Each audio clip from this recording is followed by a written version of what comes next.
Vous vous êtes lancé dans le e-commerce et particulièrement dans le dropshipping et vous vous demandez quels sont les conseils, qu'est-ce que vous devez faire effectivement pour réussir votre business de dropshipping. Dans cette vidéo, je vais vous parler en tant que spécialiste dropshipping en Afrique peut-être, mais aussi une personne qui fait le dropshipping à travers le monde. Qu'est-ce que vous devez faire exactement pour réussir votre business de dropshipping? Bonjour à tous, je suis Marthe Karine, je suis entrepreneur e-commerce. En ce moment, je suis à Ouagadougou au Burkina Faso et je suis dans un endroit splendide. Et aujourd'hui, je veux vous entretenir sur la problématique du dropshipping pour tous ceux-là qui se sont engagés dans le dropshipping ces dernières années ou ceux-là qui sont déjà dans le dropshipping et font leur bonhomme de chemin. Il faut savoir que moi-même, j'ai commencé avec le dropshipping. Je suis toujours dans le dropshipping, même si je fais le e-commerce parallèlement. Mais je me suis cogné la tête dans le dropshipping et j'ai pu développer aussi des stratégies qui marchent bien. Et aujourd'hui, j'aimerais vous dire sur quoi est-ce que vous devez mettre l'accent pour réussir votre business de dropshipping. La première des choses, c'est quoi? C'est votre produit. Vous ne pouvez pas réussir dans ce business-là si vous avez mal choisi votre produit. Je vois plusieurs personnes se lancer et choisir les produits qu'ils voient d'autres vendre ou alors les produits qu'ils aiment. Ce ne sont pas des critères en fait pour choisir les produits en vente au dropshipping. Beaucoup de gens aussi font l'erreur de vendre avec les principes d'Amazon. Parce qu'il faut savoir que Amazon est différent du dropshipping. Amazon a cette particularité qu'on fait des stocks chez Amazon. Donc, ils ont le système de Fulfillment by Amazon ou alors le système où tout vendeur qui vend sur Amazon a un stock quelque part. Amazon vous exige même de montrer les reçus qui prouvent que vous avez un stock quelque part. Donc, Amazon est contre le dropshipping. En fait, ce n'est pas un système de dropshipping dans le sens propre du terme. Donc, vous qui faites le dropshipping à travers votre site Shopify, WordPress, votre page Facebook ou tout simplement vos petits moyens de bord, il y a des choses que vous devez prendre en considération. Dans le choix de votre produit, vous ne devez pas choisir n'importe quel produit. Ça doit être un produit facilement transportable. Je vous conseille de ne pas prendre un produit liquide. Je vous déconseille les produits liquides parce que vous ne trouverez pas des transporteurs pour vous aider à transporter ces produits liquides. Votre produit aussi doit être un produit petit qu'on peut facilement emballer. Je vois souvent des gens qui se lancent dans la niche de l'allaitement, en fait, des nourrissons, des petits-enfants, et veulent vendre des produits comme les poussettes de bébé, là. C'est pas un produit que tu fais en dropshipping. Ça ne marchera pas, tout simplement. Donc, vous devez bien choisir votre produit. Vous devez également choisir votre fournisseur, très important. Je dis souvent, la réussite de votre business e-commerce dépend de votre fournisseur, de qui vous donne la marchandise. Au niveau du fournisseur, ça doit être un fournisseur avec lequel on communique régulièrement. Moi, par exemple, avant de choisir un fournisseur, je me renseigne s'il est sur WhatsApp ou pas. S'il n'est pas sur WhatsApp, ça ne m'intéresse pas. Parce que WhatsApp, aujourd'hui, c'est le moyen avec lequel je communique rapidement. Donc, je vais choisir quelque chose qui va m'aider à être dans une zone de confort, en fait, pour pouvoir bien faire mon business. Donc, WhatsApp, c'est très important pour moi. Les mails, je passe par les mails pour rentrer en contact avec eux, pour pouvoir passer les factures, voilà, les choses qui ont besoin d'une certaine trace, en fait, pour les mails. Mais la communication de chaque jour, j'ai besoin du WhatsApp parce que des fois, le client va changer d'adresse. Donc, quand il va changer d'adresse, tu as besoin de lui notifier ça rapidement. Des fois, c'est la couleur qu'il faut changer. En fait, il y a des changements qu'on doit faire et je veux pouvoir joindre mon fournisseur rapidement et qu'il fasse le changement que je veux. Donc, le fournisseur, au niveau du fournisseur aussi, vous allez voir l'honnêteté de ce fournisseur. Je vous assure, les amis, très important. Dernièrement, j'ai eu un étudiant en e-commerce qui fait ma formation e-commerce justement, qui a lancé la publicité pour certains produits. Écoutez très bien cette histoire. Donc, il a lancé la publicité et il a enfreint l'une des règles que j'enseigne toujours, qui est de tester le produit avant de lancer le business. Donc, il a vu le produit, c'était bien. Il avait vu d'autres personnes qui vendaient déjà sur Instagram et c'était très intéressant. Il s'est dit, lui aussi, il va lancer ça. Donc, il lance le produit et voilà, effectivement, les gens achètent. Et il y a une avalanche d'acheteurs et tout. Fantastique. Cependant, lorsque les gens reçoivent le produit, ils se rendent compte que ça ne correspond pas à l'image qu'on a affichée sur Instagram. Ça ne correspond pas à ce qu'on a vendu, parce qu'on leur a vendu. Et ils sont fâchés. Et voilà donc beaucoup de retours. De cette situation, il y a eu tellement de leçons à tirer. Mais je vais m'attarder sur une leçon principale. la relation avec le fournisseur. Donc, lorsqu'il y a tellement de retours, il contacte le fournisseur, il dit voilà, il y a les retours, est-ce qu'on peut trouver un terrain d'entente? Est-ce que vous pouvez leur donner, je peux négocier avec eux et vous leur donner une autre marchandise, mais de meilleure qualité? Est-ce qu'on peut... Le fournisseur ne voulait rien entendre. Le fournisseur a dit, tu as passé la commande, moi j'ai livré, je veux rien entendre et puis basta. Alors, le gars était déprimé, complètement déprimé parce que voilà, une mauvaise publicité auprès de ses clients. Voilà son compte PayPal qui est touché. Voilà, parce que lorsqu'il y a beaucoup de retours comme ça, PayPal se dit que vous êtes un mauvais vendeur, vous êtes peut-être un arnaqueur, votre business ne marche pas bien. Donc, il vous resserre les choses en fait et ça devient très, très difficile. Donc, au niveau du fournisseur, moi je dis, il faut travailler avec un fournisseur honnête avec lequel vous vous entendez.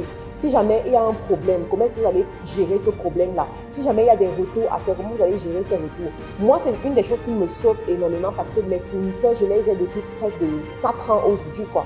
Et j'ai déjà établi une certaine relation avec eux, j'ai testé leur honnêteté et lorsqu'il y a des soucis, lorsqu'un client est insatisfait, lorsque la douane par exemple bloque une marchandise, mes fournisseurs m'aident à pouvoir débloquer la situation.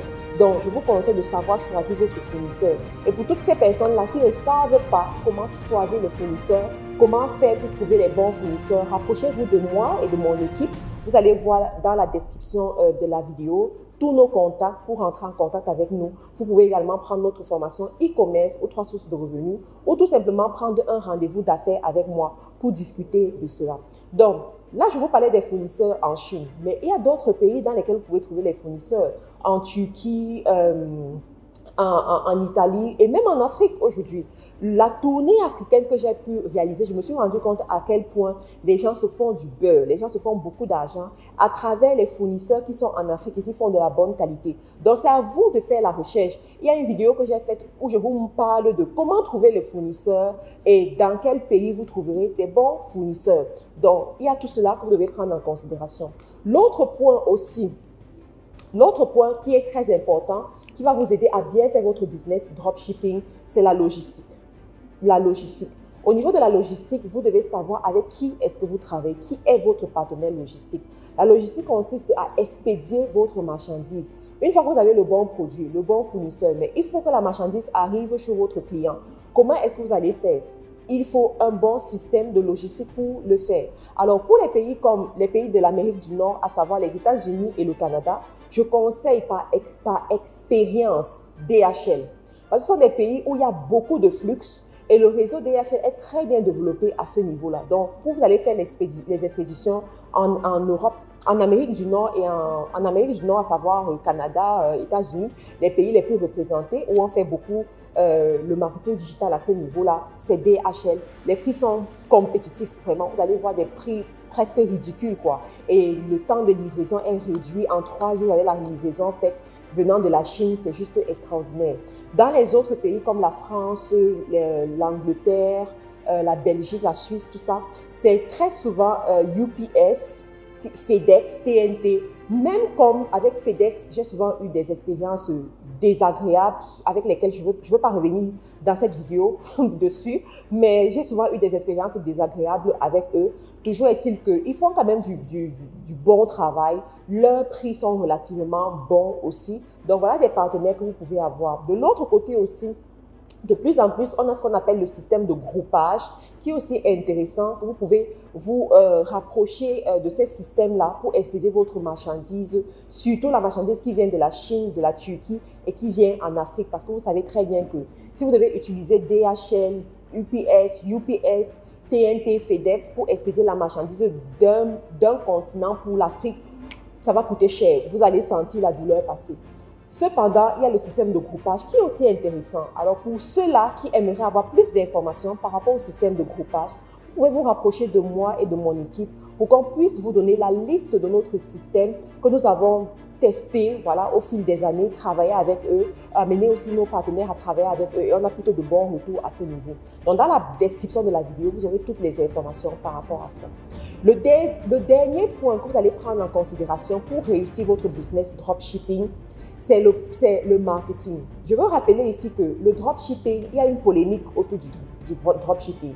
Il y en a qui pensent que ça ne sert à rien, le dropshipping est mort, ça ne marche plus, tout ça. Je vous ferai une autre vidéo où je vous parlerai de ça. Est-ce que le dropshipping est mort ou pas? Donc, il y a une qui viendra. Mais je veux me concentrer ici sur le marketing. Votre marketing doit être un marketing agressif. Si vous faites encore le dropshipping aujourd'hui en comptant sur vos amis et votre famille, ça veut dire que vous n'êtes même pas encore en affaires. Vous n'avez rien commencé du tout. Vous devez être agressif dans votre marketing digital. Allez payer la publicité Facebook. Cherchez à travailler avec les personnes de renommée. Vous devez avoir votre site web, payer la publicité Google.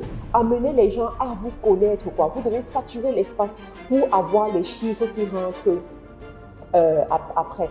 Donc, quand vous allez commencer, c'est sûr, une personne qui commence va dire, ok, Matt, j'ai choisi le dropshipping parce que je n'avais pas assez d'argent. Et lorsque tu parles du marketing, les stratégies que tu donnes sont les stratégies assez coûteuses. Qu'est-ce qu'on peut bien faire? Je vais dire que enlevez déjà de votre tête qu'on fait le dropshipping parce qu'on n'a pas d'argent.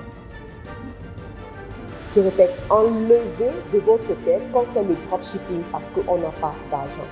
Tout business demande de l'argent. Tout business e-commerce demande de l'argent. Pour bâtir un business, vous devez investir. Vous allez commencer timidement avec les moyens de bord, mais vous n'espérez pas aussi avoir certains chiffres d'affaires. Lorsqu'on vous parle des gens qui ont les 10 000 euros de chiffre, les 50 000 euros de chiffre, ce ne sont pas avec les stratégies de 50 francs, ce ne sont pas avec des stratégies, je ne sais pas, à 1 euro. Ce sont des stratégies qui coûtent. Ce sont des années qu'ils ont passé à développer ces stratégies-là. Donc, vous aussi, vous devez apprendre à être sensibilisé sur ce genre de problématiques et de vous positionner pour avoir le chiffre qui va avec. Aujourd'hui, sincèrement, moi, je veux travailler avec ces personnes-là qui sont prêts à payer le prix pour avoir aussi des gros résultats. Vous pouvez avoir les chiffres comme 30 000 euros en faisant votre dropshipping, mais soyez aussi prêts à investir de l'argent pour avoir ce genre de somme. Vous comprenez? Donc, en appliquant ces petits conseils en ce qui concerne votre business dropshipping, je suis sûre que vous allez avoir des résultats. Mais sachez que le dropshipping, c'est un business comme tout autre business. On aurait pu parler du dropshipping, on aurait pu parler d'un salon de coiffure, on aurait pu parler de, je sais pas, d'une clinique. Tout ça, ça demande un investissement, ça demande un certain management, ça demande d'avoir une vision, ça demande de bien s'entourer et de travailler aussi pour avoir les résultats qui vont suivre. Donc voilà les amis, ce que j'avais à vous dire aujourd'hui. Je vous remercie encore d'avoir pris la peine d'écouter cette vidéo jusqu'à la fin. Merci pour votre fidélité, merci d'être là, de me laisser un commentaire également sous la vidéo pour me dire quelles sont les stratégies que vous utilisez et à quel niveau est-ce que vous coincez dans votre business en ligne pour que je puisse vous répondre à travers d'autres vidéos. Merci aussi de ne pas oublier de prendre votre copie du livre Proclame sur ton business, mon dernier livre qui est disponible aujourd'hui sur les grandes surfaces et sur Internet. Donc n'oubliez pas et on se retrouve dans une autre vidéo.